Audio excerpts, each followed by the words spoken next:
llego al Inter con mucha ilusión por el proyecto que me fue presentado.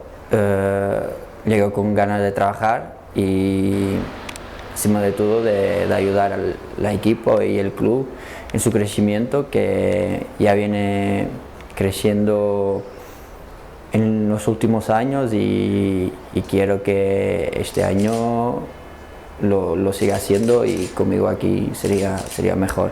Pero encima de todo para cumplir los objetivos propuestos y ayudar el club al máximo y mis compañeros. A nivel futbolístico, el Inter estuvo a un paso de la Europa.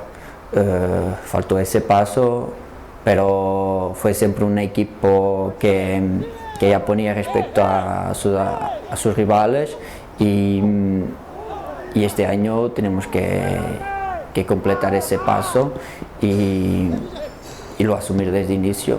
Pero ya lo sabemos que vamos a tener que trabajar mucho, que nos van a dar mucha lucha, pero bueno, estamos aquí para eso, y como nuestros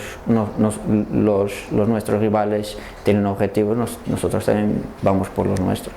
Yo soy un jugador de trabajo, soy un jugador de equipo y un lateral rápido, principalmente lateral derecho, con un buen cruce y agresivo a defender. Me puede caracterizar por eso, pero tampoco soy yo que lo tengo que hacer, es el entrenador, son mis compañeros, y lo más importante es lo que hice en el inicio, ser un jugador para el equipo. Seremesh.